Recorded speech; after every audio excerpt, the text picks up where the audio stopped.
Sur le fondement de l'article 49, alinéa 3 de la Constitution, j'engage la responsabilité de mon gouvernement sur l'ensemble du projet de loi de financement rectificatif de la sécurité sociale pour 2023, modifié par l'amendement de coordination communiqué à l'Assemblée nationale. La Première ministre, en annonçant le 49.3, vient de finir d'humilier, de bafouer le Parlement une bonne fois pour toutes. Ce gouvernement, cette Première ministre n'est pas digne de notre démocratie, n'est pas digne de la République. Cette réforme est complètement illégitime aujourd'hui. La mobilisation doit se poursuivre, nous la poursuivrons. Et aujourd'hui, la suite, c'est le RIP, le référendum que nous allons déposer, défendre.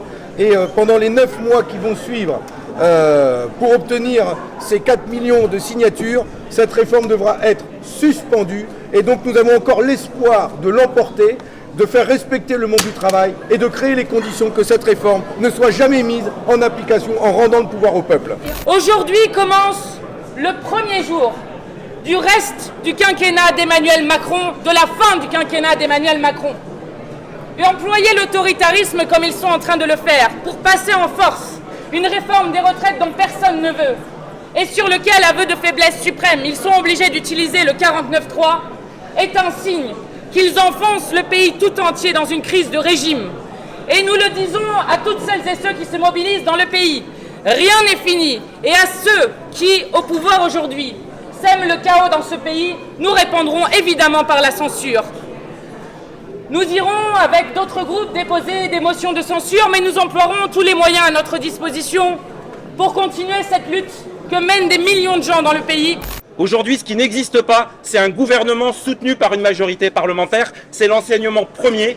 Et la deuxième chose derrière, c'est que c'est un formidable élan supplémentaire pour continuer la mobilisation contre cette réforme des retraites. Parce qu'ils vont vouloir le faire donc avec le 49.3 là, nous aurons une motion de censure. Et quoi qu'il arrive derrière, quoi qu'il arrive, cette réforme, elle est frappée au sceau de l'illégitimité démocratique, de la brutalité politique, de la violence sociale. Et donc ce 49.3, c'est du carburant supplémentaire pour, dans les jours, les semaines, les mois et les années qui viennent, nous opposer à cette mesure injuste de la retraite à 64 ans.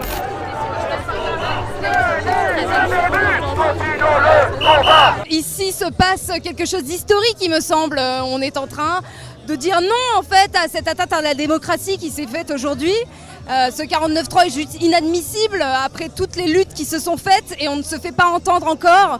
Donc là, il y a un ras-le-bol général qui, je pense, est en train de vraiment prendre forme. On l'a fait ce soir, il faut le faire demain, après-demain. Il faut occuper le terrain. Il faut s'inscrire dans l'héritage des révolutionnaires, des communards de 71, de toutes celles et ceux qui ont toujours été debout et ne rien lâcher. On est attaché à cet héritage des conquis sociaux ayant été conquis au prix du sang. Et nous allons les préserver. Nous allons nous battre pour. Donc voilà, prenons rendez-vous avec l'histoire et soyons à la hauteur. On ne lâche rien.